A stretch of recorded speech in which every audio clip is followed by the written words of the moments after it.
Las voces de los verdaderos protagonistas. En Voces RCN. Verdaderos protagonistas son los invitados a Voces RCN esta noche. Está en primer lugar con nosotros Marta Alfonso, que es congresista, se encuentra hasta ahora en el Capitolio Nacional porque en una de esas votaciones imprescindibles para un congresista de estar presente, pues ella no pudo trasladarse hasta RCN. Marta, gracias por estar en este programa. Muy buenas noches, apreciado Juan Carlos, y disculpas por no poder estar allá, pero se está votando una cosa fundamental para el país, que es una modificación al sistema general de regalías, y había que estar aquí en este debate y en la votación. Muy bien. Juan Ángel, director del Movimiento Libertario de Colombia, bienvenido a este programa. Muchas gracias y un saludo para todos los oyentes y para los panelistas. Guido Echeverry, senador de la República, gracias por estar en esta mesa. Mil gracias a Carlos por la invitación. Buenas noches. Y Juan Felipe Vallejo, abogado y analista político, gracias por estar en este programa. Juan Carlos, muchas gracias por la invitación. Un saludo muy especial a toda la audiencia del programa y a los compañeros de mesa. Bueno, en los últimos meses ha habido un gran escándalo en la unidad de gestión del riesgo. Como todo el mundo sabe, este es un organismo donde puede haber contrataciones directas, sin licitaciones, sin concursos públicos, pues dada la naturaleza precisamente de la entidad, tiene que atender de desastres que son cuestiones que ocurren sin que haya podido haber ningún tipo de previsión. Bien, pero entonces la María Alejandra Benavides, que fue asesora del Ministerio de Hacienda, ha dicho que el ministro Ricardo Bonilla sabía todo lo que estaba pasando ahí y que de eso también había estado enterado Luis Fernando Velasco, el ministro del Interior. Ella se ha referido más específicamente a Ricardo Bonilla. Recordemos que se ha dicho que con dinero de corrupción en gestión del riesgo, pues se aceitaron a varios congresistas para que votaran, respaldaran algunas iniciativas del gobierno. Ahí se ha hablado también de Olmedo López y de las otras personas que manejaban gestión del riesgo. El presidente Gustavo Petro en las últimas horas defendió al ministro Bonilla y dijo lo siguiente. No le gusta el ministro de Cultura, no le gusta el ministro de Hacienda y lo macartizan y lo quieren descuartizar cuando ellos mismos hicieron lo que le critican al ministro. Durante décadas han sacado centenares de miles de millones de pesos del erario para comprar congresistas que yo conocí. Yo hice la denuncia mostrando nombres de centenares con sus códigos secretos que guardaban escondidos en el computador de Palacio en el gobierno de Andrés Pastrana, siendo ministro de Hacienda Juan Manuel Santos. Bueno, ahí está lo que dijo el presidente Petro. Aquí la pregunta es, ¿hasta dónde creen ustedes que va a llegar a este escándalo? Porque la verdad es que crece y crece poco a poco. ¿Esto a dónde va a llegar? Juan Ángel. Bueno, yo creo que lo primero o lo que deberíamos tener claridad es que Bonilla debería renunciar a su cargo por la dimensión y la magnitud del escándalo que estamos viviendo. Ahora, coincido en algo con lo que acaba de decir Gustavo Petro, y es que esto no se lo está inventando el petrismo. A ver, lo está utilizando porque el Estado se volvió el mecanismo, la forma, el lugar donde los políticos pues sencillamente terminan transando los intereses de turno. Es decir, ya es normal y como colombianos pues estamos acostumbrados a que la dinámica del intercambio sea lo que prime. Y pues que sencillamente los congresistas y bueno, los demás que están en gobierno, pues no están por una ideología política, no están por una coherencia política, pues no hay una madurez política, sino que sencillamente hay unos intereses personales que terminan definiendo la agenda y lo que va pasando. Ahora, algo que preocupa es que cuando uno habla de democracia, entonces Petro habla de golpe blando. Cuando uno habla de corrupción, entonces es un entrampamiento. Cuando uno habla de las fallas, entonces no, pues es que fue culpa de Duque. Y ahora, pues la vieja confiable, que además es la que siempre usa el petrismo y los afines al gobierno, la famosa es que los otros también lo hacían. Yo estoy de acuerdo con que hay que criticar toda la corrupción. No la del uribismo, no la del petrismo, toda la corrupción. Y me parece una desfachatez que además ahora salgan a proponer una tributaria de 12 billones en medio de un escándalo que ya va en los cientos de miles de millones, rozando el billón, seguramente, según otros números. Así que, pues me parece no solamente una falta de respeto. Ahora, ¿a dónde va a parar esto? Yo creo que la renuncia de Bonilla, y creo que esto tiene que empezar a generar un descontento generalizado y un profundo rechazo, no solamente estas dinámicas que el petrismo está haciendo más visibles, pero que además llevan mucho tiempo. Así que yo creo que va a desencadenar no solamente en un descontento general y un rechazo a lo que está haciendo este gobierno y los anteriores, sino deberían llegar a la renuncia de Bonilla o a la destitución de Bonilla. Marta, Alfonso, ¿tiene razón Juan Ángel? No, no creo. Bueno, uno no puede hacer una generalización de eso. Yo soy congresista de gobierno y creo que me he destacado ante el país por la coherencia, por la seriedad, por el compromiso ideológico, político y social con una agenda reformista. Pueden entrar y explicar si tengo una sola cuota más. Y estoy aquí es por un debate de país, por una perspectiva de país muy distinta. Lo segundo es que yo creo que uno de los ministros con mejores resultados precisamente en el manejo de la economía, en el control del marco fiscal, en la política fiscal del país, pues ha sido el ministro Bonilla. Yo creo que tanto organismos internacionales como incluso nacionales, como el Banco de la República, lo han reconocido, y que por eso se viene toda esta andanada de ataques que pretenden generar una crisis de legitimidad del gobierno y particularmente del ministro Bonilla para poder afectar al gobierno en lo que tal vez mejor le está yendo.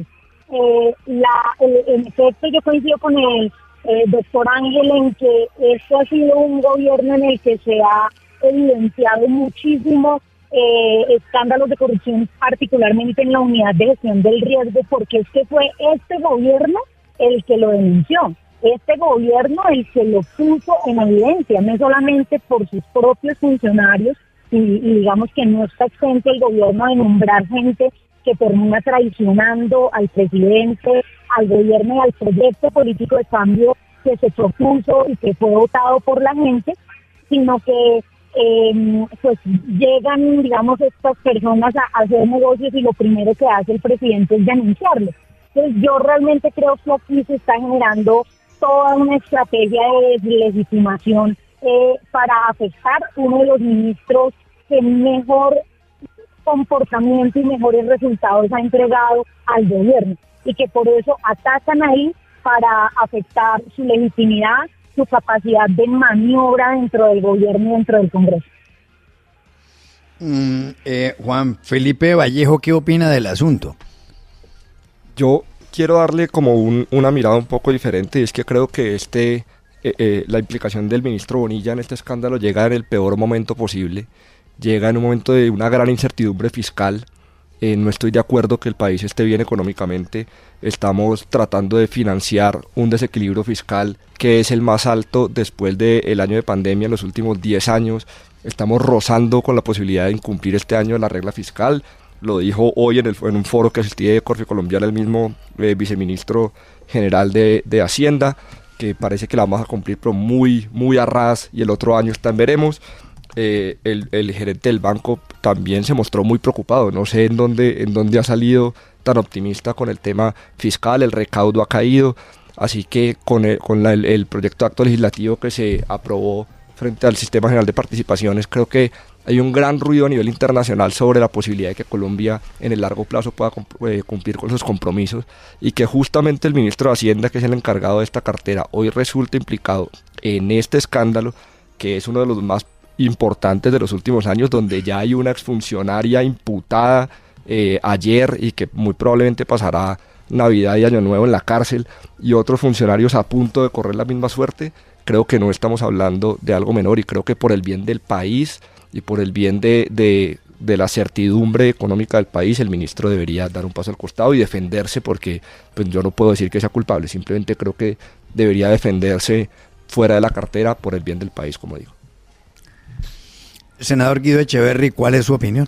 Bueno, claro, es que lo que estamos viviendo hoy no es el comienzo de este problema, eso viene de tiempo atrás, y algo tendrá que ver el ministro Bonilla con el fracaso en la tramitación del proyecto de ley de presupuesto. Este no es un tema de poca monta, la verdad es que desde el gobierno Pastrana no había habido un impasse tan dramático en términos de el rompimiento de esa cooperación entre los órganos del poder, hasta el punto de que el Congreso no aprobó la gran política pública para un gobierno en un año, que es el proyecto de ley de presupuesto. Obviamente ahí hubo circunstancias de carencia de legitimidad, de carencia de capacidad de gestión frente al Congreso de parte del ministro. Apenas en ese momento se comentaban algunas incidencias que eventualmente podrían vincularlo con esta trama. Sin embargo, los acontecimientos que hemos conocido en los últimos días nos dicen de manera muy clara que aquí puede haber una vinculación muy cierta y muy directa del ministro con estas transacciones que aquí se han comentado entre el gobierno y algunos congresistas para efectos de garantizar la aprobación de algunas normas que tienen que ver también con los temas fiscales. Yo creo que hoy el ministro carece de legitimidad. Creo que muchos de los problemas que está viviendo el trámite del proyecto de ley que se llama financiamiento parten de ahí.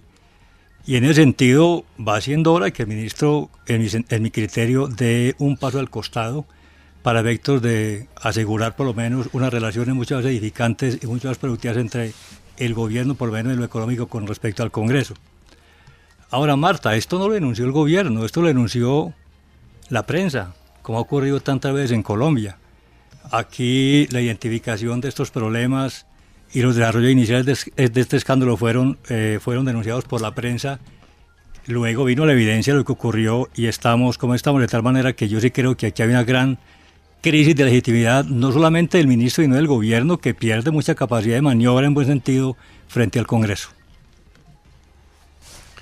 Alejandro Villegas. Es que quiero preguntarles también por qué llama la atención que el presidente Petro ha estado cerrando filas en la defensa del ministro de Hacienda, pero no lo ha hecho con el exministro del Interior Velasco, no lo hemos escuchado pronunciamientos a favor de Carlos Ramón González, que además dio un paso al costado y terminó saliendo del gobierno nacional, o de la misma Sandra Ortiz, que ha estado rindiendo declaraciones y ya tiene una imputación formal y espera una decisión si se envía o no a la cárcel.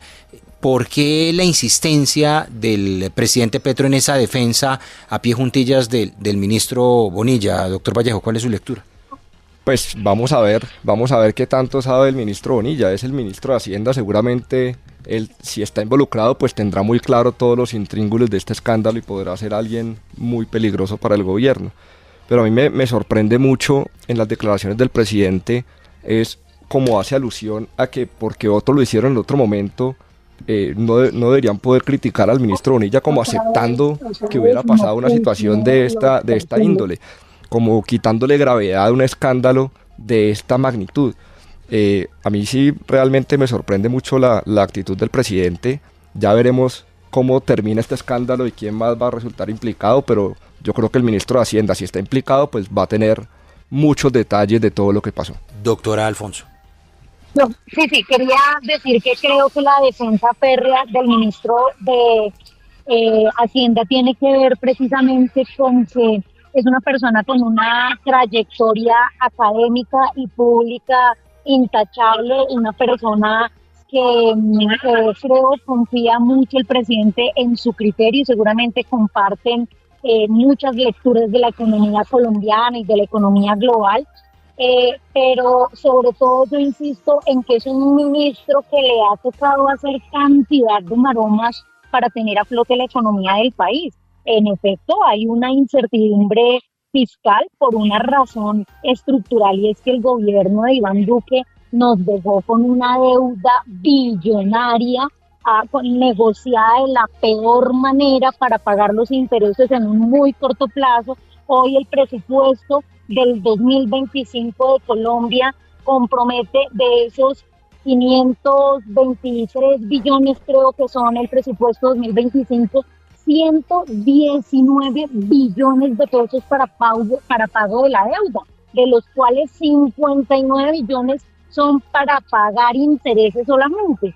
Y el país haciendo el esfuerzo más grande para poder pagar una deuda que nos deja el gobierno anterior, que además ni siquiera todavía se ha terminado de entender en qué fue que se gastó la plata, porque además comprometió la plata de los fondos, de cantidad de fondos del país, de fondos de emergencias, de fondo se me olvida cómo se llama, el del Ministerio de Trabajo, una cantidad de plata que comprometió que estaba en medio de la pandemia y fuera de eso endeudó al país. Entonces, en medio de eso, lo que ha hecho Ricardo Bonilla ha sido maromas para poder sostener la economía del país a flote, Miren, teníamos una proyección de crecimiento de 1.2 y parece que vamos a cerrar el año en 2 puntos, 0,8 por encima de lo proyectado, lo cual es muy positivo y muestra que hay una política fiscal bien administrada en el país en medio de la dificultad más tremenda que ha tenido el país en materia de sus finanzas en los últimos años. Doctor Echeverry, esa jugada del presidente Petro en la defensa de su ministro es porque es un funcionario clave, como dice la doctora Marta Alfonso, o es porque puede tener llaves que abrirían este escándalo quizás a temas que no conozcamos aún?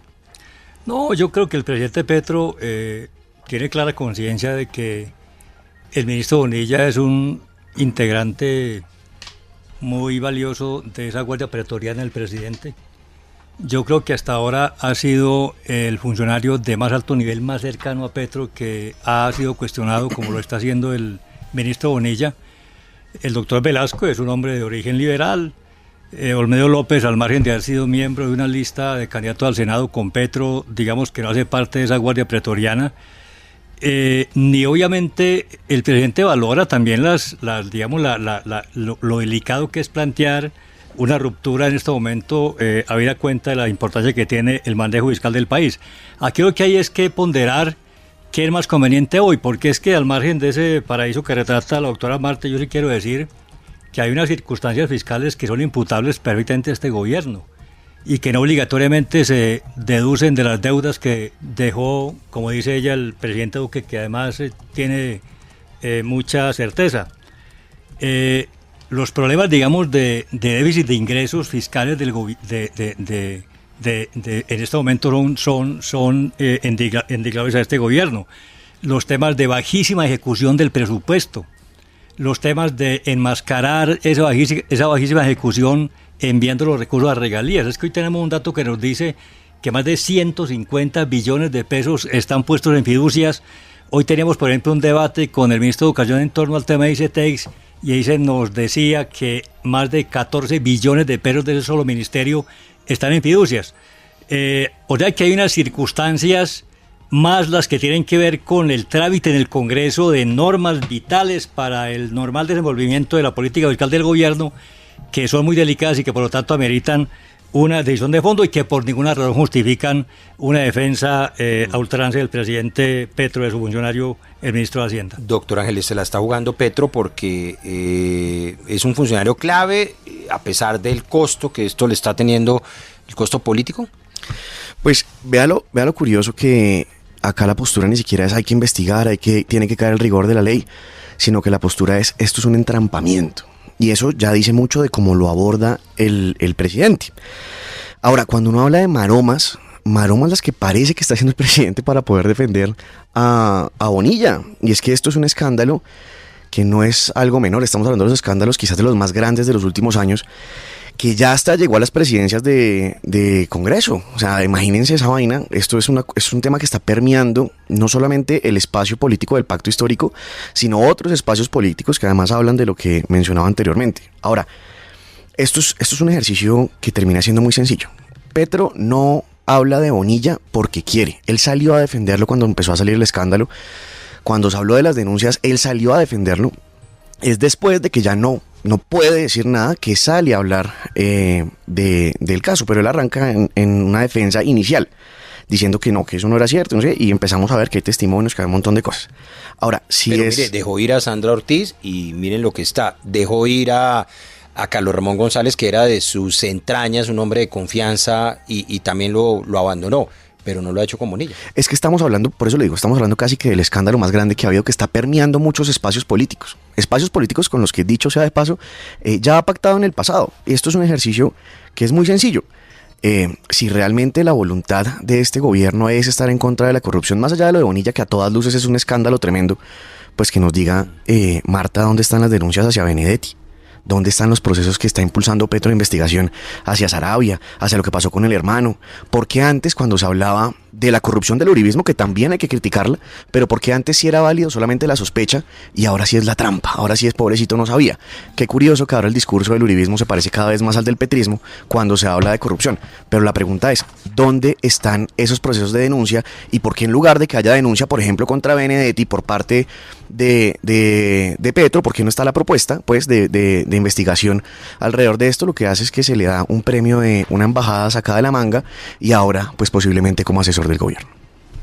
Alejandro, una cosa pequeña, dos cosas para la representante Marta y Juan Carlos, perdón.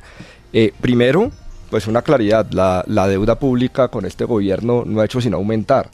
Y digamos que el salto que dio en el 2020 particularmente fue en medio de una pandemia donde todos los países del mundo crecieron su deuda pública. Mientras que la mayoría en este momento están ajustando, nosotros seguimos creciendo nuestra deuda pública y como lo dije ahorita, tenemos el déficit fiscal más grande de los últimos 10 años, quitando el año de la pandemia. ¿Y cómo se financia eso? Pues con deuda. Entonces, no es que estemos particularmente bien en términos de deuda, ni que este gobierno pueda echar culpas a otros gobiernos por la deuda que hoy estamos pagando y mucho menos por los intereses que se han subido de forma sustancial durante este periodo del gobierno Petro. Y simplemente, pues una claridad también, yo no creo que a un funcionario que se le acusa de corrupción uno lo pueda defender porque es un buen tipo, porque es un académico. Él tendrá que ir a la justicia y demostrar que no cometió actos delictivos que están consagrados en el Código Penal. Entonces, que sea buen tipo o no sea buen tipo, seguramente es buen tipo y ojalá salga y se defienda y demuestre su inocencia. Pero ese no puede ser el argumento para que un presidente lo defienda. No sé si Marta Alfonso quería opinar sobre el asunto. No, simplemente creo, en eso coincido, y es que ojalá todos los funcionarios tengan las garantías para presentarse ante la justicia, ojalá puedan demostrar su inocencia y tengan esas garantías en el proceso judicial. En eso coincido, o sea, yo de ninguna manera, digamos, creo que se esté tapando alguna corrupción. El presidente pues está defendiendo a sus funcionarios de mayor confianza, con mejores resultados, porque y no es lo más típico de él. O sea, creo que él guarda, pues ustedes ya lo han dicho, silencio frente a algunos, seguramente en los que no tiene o la suficiente confianza o la certeza de su inocencia, pero creo que en donde pone la mano para defender, pues es porque seguramente está convencido de que no ha habido tal corrupción de la que se le acusa. Que vaya ante la justicia, como seguramente lo está haciendo el ministro Bonilla. Yo espero que pueda demostrar su inocencia, espero también que la justicia le dé las garantías y que pues podamos salir avantes de esto, porque obviamente cualquier afectación a la inocencia del ministro Bonilla afecta a todo un proyecto político y la esperanza de un país que ha soñado con un cambio. Marta, hay la pregunta de ahorita para que no quede en el aire. ¿Dónde están las denuncias de Petro hacia Benedetti y por qué lo que resulta después de unos audios donde se hacen unas denuncias muy serias? ¿Por qué no hay denuncia, pero sí hay premios de embajadas? Es odioso y desleal al debate que tú me hagas esa pregunta, porque creo que quien tiene que denunciar a Benedetti es su esposa, que fue la que vivió los supuestos hechos de violencia, y además la semana pasada o antepasada creo, saca un comunicado diciendo que no había tal. Entonces, pero Marta, ¿tú escuchaste los audios?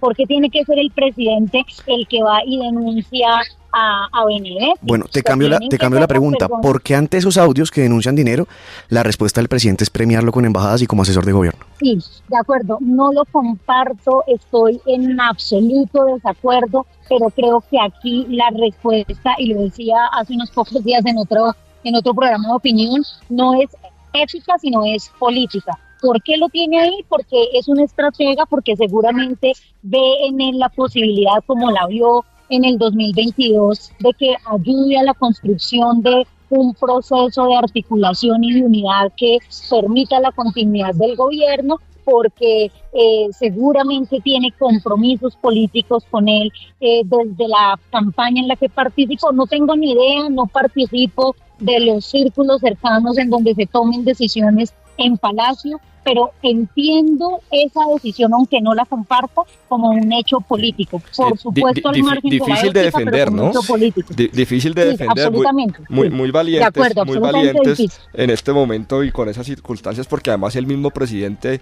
dijo públicamente que iba a retirar de sus cargos a los funcionarios que estuvieran implicados en denuncias de corrupción o delictivas, y hoy efectivamente Armando Benedetti volvió al país, Laura Sarabia sigue siendo parte de su círculo más cercano, y ahora el ministro Bonilla pues no parece que fuera a renunciar, así que, Oye, es que pues, muy difícil ya. de defender la verdad esa posición, y pues yo la compadezco a usted. Y además, Juan Felipe, es que el papel del presidente no es ese.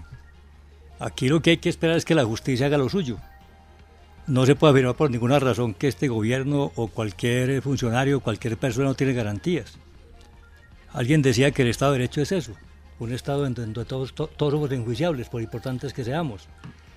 Entonces, mal favor le hace el presidente Petro al ministro Bonilla en particular, defendiéndolo en una causa que ya ha seguido un camino en los estados judiciales y que tendrá que concluir con unas decisiones que naturalmente van a compasar con el precepto legal y con los contenidos de las normas de derecho en materia penal. Ya. Y yo reitero en el caso del ministro Bonilla, es el ministro de Hacienda en una situación muy delicada a nivel internacional de credibilidad del país. Creo que esto podría afectar muy gravemente a la credibilidad de Colombia, a las calificaciones que nos pueden dar las calificadoras de riesgo. Bueno, vamos a una pausa y ya volvemos. 7:58. Continuamos. En Voces RCN. Seguimos en Voces RCN con Marta Alfonso, Juan Ángel, Guido Echeverry y Juan Felipe Vallejo.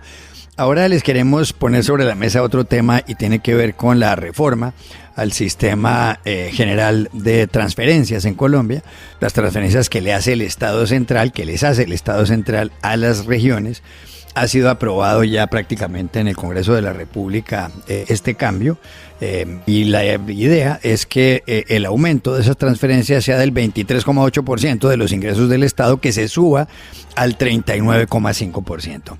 Ha habido algunas voces, como las de los exministros de Hacienda, Juan Carlos Echeverry y Mauricio Cárdenas, que han dicho que esto es gravísimo. Echeverry dice que esto acaba prácticamente, que es el comienzo de la quiebra del Estado colombiano porque ese dinero no existe. Cárdenas ha dicho algo semejante.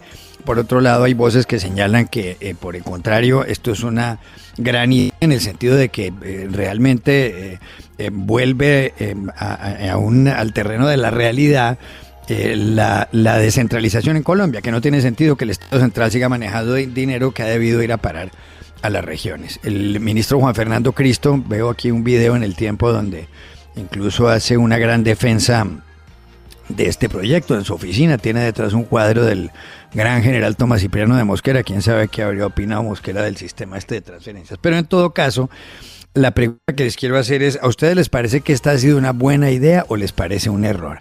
Marta Alfonso, que está justamente en una votación de estas en el Congreso de la República. Sí, no, pues yo celebro muchísimo ese proyecto, lo acompañé. Es un proyecto que hace justicia, y el doctor Guido, que es uno de los autores principales de este proyecto, podrá explicarlo mucho mejor. Es un proyecto que hace justicia territorial en este país, que llevábamos años sin hacerlo. Lo primero es decir que esta es una discusión aplazada, gobierno tras gobierno. No se había dado y este gobierno se da la pela por apoyar un proyecto de iniciativa parlamentaria que no sé cuántas veces se había presentado, tal vez 8 veces se ha presentado y nunca pasaba en este Congreso. Es el primer gobierno que se da la pela. Lo segundo es que se da la pela por apoyar un proyecto que además es de iniciativa parlamentaria, y eso es muy importante decirlo en materia del trámite. Lo segundo es decir que es un proyecto que propone el incremento de las transferencias a las regiones de acuerdo a los ingresos corrientes de la nación. Entonces yo no entiendo el doctor Juan Carlos Echeverry de dónde sale con el cuento de que esa plata no existe, porque lo que se está proponiendo es que de lo que ingrese corrientemente año tras año se vaya haciendo una transferencia mayor.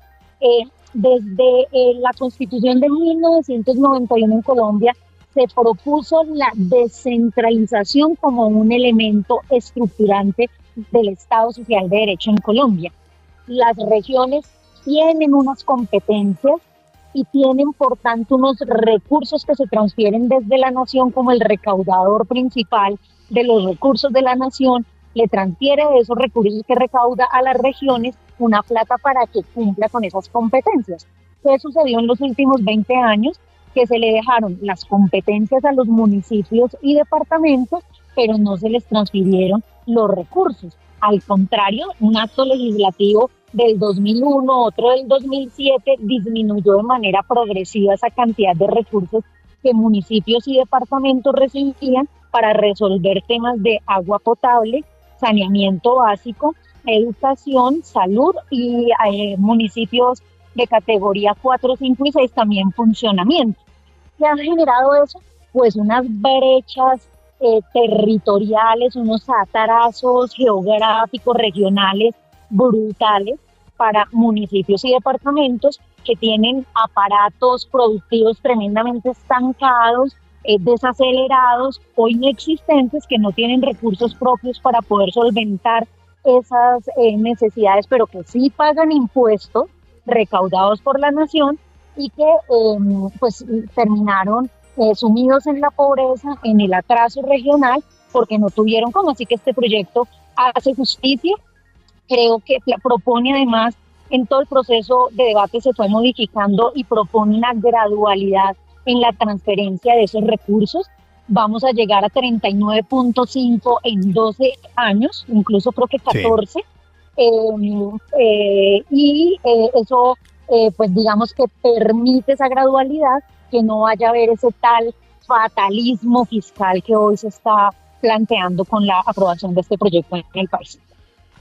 Muy bien. Juan Ángel, esta idea, la aprobación del sistema de transferencias para Colombia significa que anotarse un hit o meter la pata. Bueno, yo creo que esto es una de esas promesas que se hacen que no se pueden cumplir. Lo primero es que yo no entiendo por qué hablan de descentralizar si igual los recursos siguen centralizados. Quien los va a repartir sigue siendo ese centralismo. Entonces no entiendo de dónde sacan este cuento de descentralizar, sino todo lo contrario. Eso lo que termina pasando es que lo refuerza. Eso es como decir que un hijo tiene una autonomía tremenda y que se descentralizó la economía familiar porque el padre o la madre le dan una mesada. Eso no tiene ningún sentido. Si nosotros queremos hablar de realmente descentralizar, que esa idea, sin lugar a dudas, yo la comparto y la defiendo, pues descentralicemos con unas federaciones más fuertes, que tengan realmente una autonomía fiscal, que tengan realmente una autonomía legislativa, que realmente se permitan hablar de una autonomía y de una descentralización. Por ahora, pues eso termina siendo, pues es un daño tremendo. Ahora, hay una cosa que seguramente Guido nos podrá aclarar, y es cómo hicieron esta vaina. O sea, porque no queda claro ni quién va a hacer las funciones. De hecho, dicen que tienen que hacer una ley para saber cuáles van a ser las funciones claras, digamos. Adicionalmente, no se sabe de dónde va a salir la plata, porque pues hay unas funciones que hoy por hoy pues adquiere el gobierno, no las regiones. Entonces no dicen cómo se va a estructurar ese presupuesto. Y lo más preocupante, que no dicen de dónde va a salir la plata, que en última instancia la forma que tiene un Estado de financiarse pues es con deuda, que en última instancia es hacer que los que vienen abajo paguen por nosotros, es con emisión, que en última instancia termina traduciéndose en inflación, o es con más impuestos, que es a lo que nos tienen acostumbrados. Nosotros empezamos el siglo con un presupuesto de 60 billones, ya este gobierno lo quiere llevar a 520 y pico, y la verdad es que el colombiano sigue en las mismas condiciones, sigue igual de mal, sigue sin poder progresar, sigue con desempleo a dos dígitos. Entonces la verdad que no solamente no queda muy claro, sino que siento que es una promesa que no se va a cumplir, es una falsa descentralización. Esto lo que va a terminar es con más burocracia. Este gobierno es la muestra perfecta de que ni siquiera han podido con los presupuestos de la salud ni con los de la caja para pagar nóminas. Ahora imagínense cómo va a hacer para aumentar estas particiones. Entonces la verdad que termina siendo, a mi juicio, pues un tema que no se va a cumplir, y pues hablar de justicia territorial pues es algo que termina siendo como el caballito de batalla para todo. Toca más impuestos, justicia social. Toca fregar al empresario, justicia social. Toca quitar libertades individuales, justicia social. Si quieren hablar de lo que es justo, entonces ¿por qué no dejan que realmente las regiones tengan esa autodeterminación, que tengan esa autonomía y que realmente hablemos de descentralización? No la mesadita que le va a dar el gobierno, que finalmente los condena a no poder tener una política que realmente se piense en un desarrollo de región. Y un ejemplo perfecto es pensarnos en una región como Chocó, con una libertad económica real, que realmente se pueda pensar sus dinámicas de crecimiento de forma libre, y eso sí que genera desarrollo, y eso sí que descentraliza, y eso sí que genera autonomía. Guido Echeverry, ¿tiene razón Juan Ángel? Yo creo que no, Juan Carlos. Mire, yo creo que esta iniciativa, quiero ratificar y digamos ponderar lo que afirmó Marta Alfonso, de que esto es una iniciativa de carácter parlamentario. Fueron los parlamentarios los que propusimos esta iniciativa, el gobierno luego la respaldó, tuvimos sin duda un gran apoyo de parte del ministro del Interior, Juan Fernando Cristo, que ha sido un defensor muy efectivo de esta propuesta. Aquí yo creo que este era un paso muy importante en el camino correcto de reestructurar las relaciones de poder entre el centro y la periferia en Colombia. Este era un paso muy importante en el camino de cambiar la forma de Estado. Como decía Juan, aquí tenemos enormes dificultades.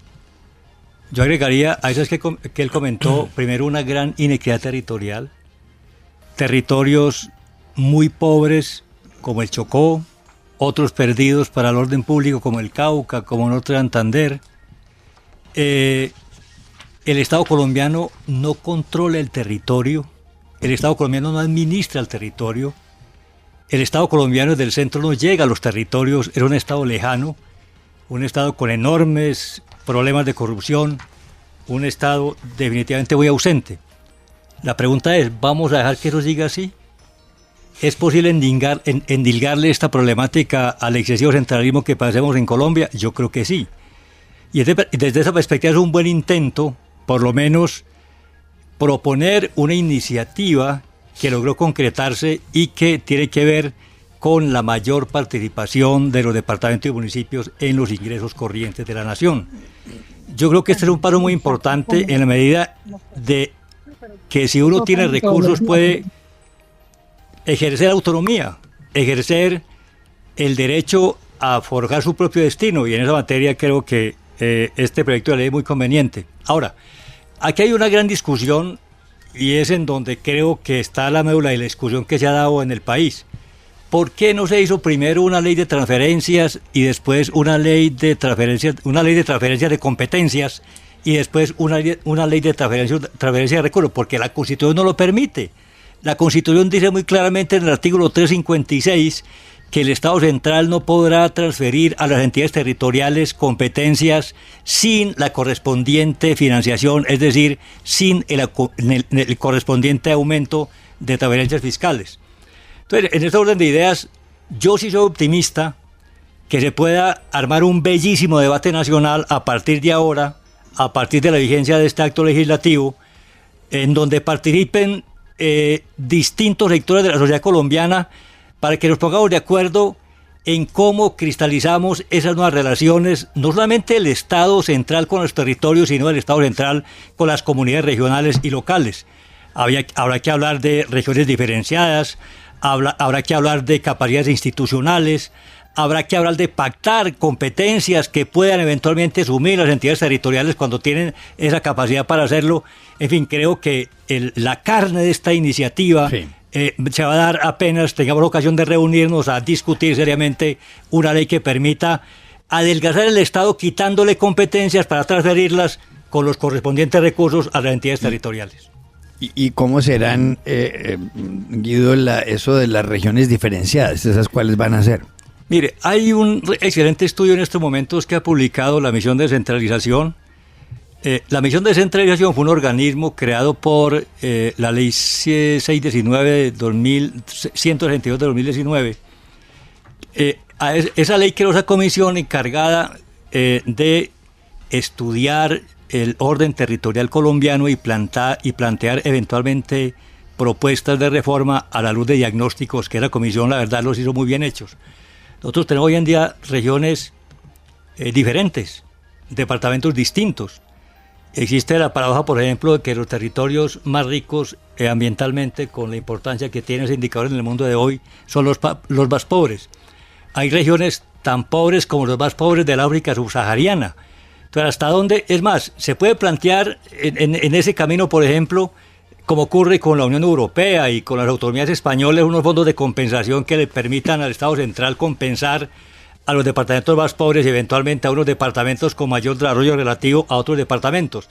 Creo que desde el punto de vista del cierre de brechas va a ser muy importante la discusión de esta ley de competencias que establecerá esas competencias diferenciables, no solamente a la luz de nuevas realidades de las regiones, sino a la luz de sus capacidades institucionales. Ya. Bueno, de pronto ahora sí finalmente salvan al Chocó y al Cauca, ¿no? Que están como tan en la olla. Juan Felipe Vallejo, ¿cree usted que esta idea es buena, la de este sistema de transferencias, o le parece que es un error? No, yo respeto mucho al senador Guido, pero se lo decía ahorita por fuera de micrófonos, es que realmente no la entiendo. Yo no entiendo la forma en que abordaron esta discusión, es decir, ¿cómo puede ser técnico decir que se va a aumentar al 39.5 cuando se partió del 45? ¿Por qué no el 38.22? ¿Por qué no cualquier valor? ¿De dónde, si todavía no sabemos qué es lo que se va a transferir? Al final, yo creo que esto debió haber tenido una discusión mucho más profunda a nivel nacional. Digamos que los colombianos que en general nos enteramos de esto en el sexto debate cuando el gobierno nacional tomó la decisión de entrar y cuando algunos centros de pensamiento muy respetados como ANIF o Fedesarrollo se pronunciaron en contra de este proyecto, cuando hubo cartas de casi todos los exministros de Hacienda y de toda la tecnocracia económica advirtiendo el riesgo de este proyecto. Juan Carlos, hoy yo entiendo el argumento de Guido, pero no se discutió ni siquiera cuáles son las entidades que vamos a cerrar. Esto tiene que ser un juego suma cero, porque si no es un juego suma cero, ¿de dónde va a salir la plata en un contexto fiscal como el que describimos anteriormente? Entonces, al final, la intención es muy loable. A mí me genera muchas dudas en varios aspectos. Primero, los que somos de región y hemos conocido cómo se ha vuelto la política regional, me preocupa muchísimo que haya unas capacidades reales para manejar ese tipo de presupuestos. Me preocupa muchísimo que no hayamos pensado en cómo fortalecer el recaudo de los impuestos locales que hoy no se están recaudando de manera eficiente y que podrían ser una fuente de financiamiento para las regiones.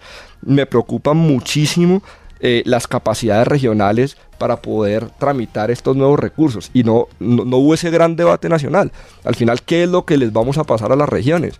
Porque si no, lo que va a terminar pasando es que va a ir una plata a las regiones vía Sistema General de Participaciones que se va a volver inflexible, es decir, no vamos a poder adelgazar el Estado y el Estado central va a terminar asumiendo parte de esas funciones con presupuesto nacional, como pasó por ejemplo con las vías. Lo primero que diría es que este proyecto de acto legislativo no se tramitó en un espacio cerrado, ni se quiso que fuera una discusión anónima. La discusión fue pública, participaron muchos actores de la vida colombiana. Naturalmente hay diferencias que nosotros respetamos, pero yo no quiero ser tan escéptico de pensar que una ley que establezca esas competencias concurrentes con el aumento de las transferencias fiscales vaya a ser una ley responsable que llegue mucho más allá del monto de esas transferencias. Ahora, yo no veo, usted lo ha dicho, Juan Felipe, esta es una operación de suma cero. Tiene que esperamos. Aquí lo que le cambia es el operador de las finanzas públicas. Si se quiere más elemental, aquí lo que le cambia es el administrador de los recursos. Esa administración, en este caso, pasa en mayor volumen del Estado central, que no ha manejado las cosas bien, a las entidades territoriales que asumamos que las pueden manejar mejor. Y en ese sentido, esa ley de competencias, que tiene que ser obligatoriamente una norma que desarrolle el acto legislativo, que tiene que ser necesariamente posterior al acto legislativo que establece transferencias, tendrá la responsabilidad de hacer cierta esa equivalencia suma cero que aquí se ha planteado, es decir, que lo que se pase a las regiones adelgace del Estado central. Pero Guido, una pregunta de verdad de desconocimiento del debate. ¿Cómo se va a hacer eso? ¿Cómo se va a hacer eso técnicamente? Es decir, vamos a llegar hasta un porcentaje del PIB que va a ser aproximadamente 6.6%. Entonces ustedes van a coger y van a arrancar, listo, le vamos a pasar las vías terciarias en plenitud. ¿Cuánto cuesta eso? Tanto, ya vamos un poquito. Ahora ¿qué cuesta exactamente lo que nos va a hacer llegar al 6.6 para ir sumando hasta que transferamos todo? Adelante, Guido, porque Marta Alfonso también quiere intervenir. Escúchame, Marta, toca un tema muy, muy particular. Vías terciarias. Eso hoy en día no se sabe quién corresponde. A los territorios. Exacto. Se supone que corresponden a las alcaldías municipales las vías terciarias. Tenemos 120.000 kilómetros de vías terciarias y apenas 10% están en buen estado. Invías hace vías terciarias, Mirinterior hace vías terciarias, Prosperidad Social financia vías terciarias, y como si faltara algo, el Plan de Desarrollo creó el INVIR, que es un instituto de vías terciarias para recuperar el instituto de caminos vecinales. O sea, las placahuellas. Exactamente. Cuando eso debería ser, naturalmente los municipios deben asumir esa responsabilidad de construir y mantener vías terciarias, y a eso tendrá que corresponder un presupuesto que haga posible que el municipio ejecute esas obras en particular. Y no pasó a pesar de toda la reforma a las regalías que aumentó la capacidad de ingresos de los municipios para este tipo de proyectos, y tuvo que el Estado intervenir y a través del INVIAS y de convenios con las gobernaciones intervenir esas vías que estaban en más del 90% en deterioro. Ese es otro tema, el destino pero, de las regalías. Pero casi no las intervienen. Pero creo que Marta Alfonso quiere Marta, hablar. Yo lo que pena. pasa es que no sé si, por ejemplo, la autopista norte de Bogotá es vía terciaria, porque yo creo que sí. Marta, adelante, ¿cuál es su opinión sobre eso? No, quería decir que el proyecto aprobado, el acto legislativo aprobado del Sistema General de Participaciones deja ordenado dentro del texto, desde el legislativo, que se tiene que hacer la ley de competencias y que habrá un proceso de armonización que transfiera esas competencias a lo local o a lo territorial mientras se disminuyen en lo nacional. O sea, va a implicar también una reestructuración del Estado. Lo decía el senador Guido, y es que esta centralización, mire, de cada 100 pesos de los municipios o los departamentos, solo pueden manejar 24 pesos los municipios y departamentos. Y sí tienen, por ejemplo, la totalidad del compromiso de las vías terciarias, del agua potable, de las coberturas educativas, de salud, del funcionamiento de sus propios municipios. Y esto es lo segundo que quería decir, en un contexto tremendamente adverso para los territorios, porque uno no puede hablar de descentralización en blanco y negro. Decir, es que el Estado no descentraliza cuando sigue recaudando los recursos y poniéndoselos al territorio. ¿Por qué pasa eso todavía? Y por eso digo que no puede ser una discusión en blanco y negro, porque hay regiones con aparatos productivos absolutamente estancados, producto de una serie de acuerdos comerciales y de tratados de libre comercio que destruyeron el aparato productivo en las regiones. Entonces, lo que hace el Estado central es recaudar todos los recursos, por ejemplo, de regiones ricas o de ciudades con un enorme Producto Interno Bruto, con una enorme producción de riqueza como Bogotá, y repartirlo de manera equitativa entre las regiones. Bueno, no tan equitativa, porque realmente el desequilibrio regional que ha habido en el país también en las transferencias ha sido muy tremendo. Entonces, este proyecto, yo por eso digo que hace justicia territorial, porque hoy le va a permitir a las regiones que tienen un montón de competencias sin recursos para asumir esas competencias, una mayor cantidad de recursos, mientras la ley de competencias achicará las responsabilidades del Estado que se le transferirán a los territorios. Y además, insisto, es un acto legislativo que hace progresivo este ejercicio, no es de un tacazo, es progresivo, y además lo que hace es cambiar la fórmula de los ingresos corrientes de la nación, el porcentaje que se le transfiere a la región. Pero es que es muy difícil que uno hable de que las regiones crezcan cuando es que es el mismo gobierno, el mismo Estado, el que le pone trabas para desarrollarse económicamente. Y ese tema, ese cuento de que el Estado no administra y no pone trabas, eso es carreta. Si no, vamos a ver si se pueden poner condiciones laborales diferenciadas, salario mínimo diferenciado, vamos a ver si se pueden poner impuestos, no lo que se tienen regionales hoy que es mínimo, sino el general, diferenciados justamente para atraer inversión. Esto lo que cambia es acaso el presupuesto, lo demás no queda claro. Este cuento de compensar y la deuda y eso mientras uno no le permita realmente a las regiones crecer, eso es carreta. Es más, si alguien tiene una deuda es el Estado poniéndole trabas a las regiones para desarrollarse. Eso sí, que es una deuda que debería zanjarse prontamente. Ahora, la pregunta nuevamente es que es muy sencilla y que seguramente no se va a poder contestar. ¿De dónde sale ese porcentaje inicial que ponen ustedes que era un 45? ¿Cómo hicieron esas cuentas? Y después, pues la pregunta inmediatamente sería ¿de dónde se va a recortar?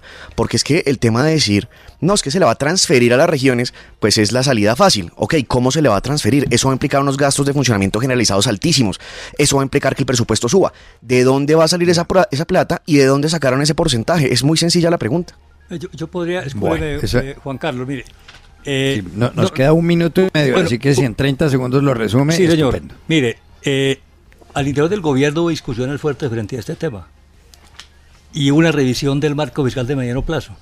Y se estableció con cifras que una fórmula idónea sería la de 39.5% y no 41.5% como se planteó en un comienzo, a la luz del respeto al marco fiscal de mediano plazo. ¿De dónde va a salir la plata, Guido? No, y además hay la mayoría de economistas que yo más respeto de este país están en desacuerdo con eso, Guido, con todo el respeto que usted me merece, y además eso no responde a cuál es la cifra. De hecho, la misión de descentralización dio otra cifra diferente.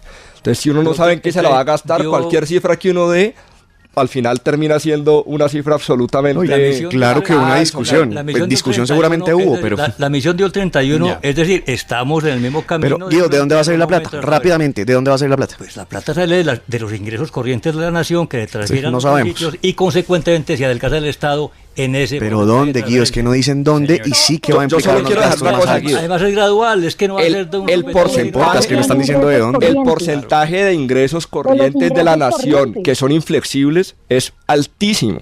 Yo no sé si ustedes tuvieron esa discusión. ¿Qué porcentaje de este aumento de casi 1.5 puntos del PIB que ya no va a tener el gobierno nacional central va a salir de ese porcentaje muy pequeño del presupuesto nacional que es flexible, es decir, que es de inversión? Por eso revisó el plazo Porque se que se planteó en un transfieren comienzo. Y Ni siquiera saben cuánta plata es porque no se hizo el estudio de funciones. Ni siquiera se sabe cuánta plata es. El primer año transferirían 6 billones de Bueno, pesos. pero les ¿Y cuento de dónde que se nos salen? acaba el tiempo. No, ¿cómo se van a pagar? ¿De dónde salen? De los ingresos ¿Cómo se corrientes- financia de eso? los ingresos corrientes. de la nación. ¿Cómo se financia? A ver, Guido y Juana, yo los invito a otro debate, pero desafortunadamente, de verdad, se nos acabó el tiempo. Es un tema interesantísimo y además es un tema muy importante para Colombia, pero por desgracia, digo, ya llegó la hora del reloj y se nos acabó el tiempo en este programa. Gracias, Marta Alfonso, por haber estado aquí, Juan Ángel, Guido Echeverry y Juan Felipe Vallejo, y a ustedes los espero mañana en Voces RCN, 8 de la noche, 30 minutos.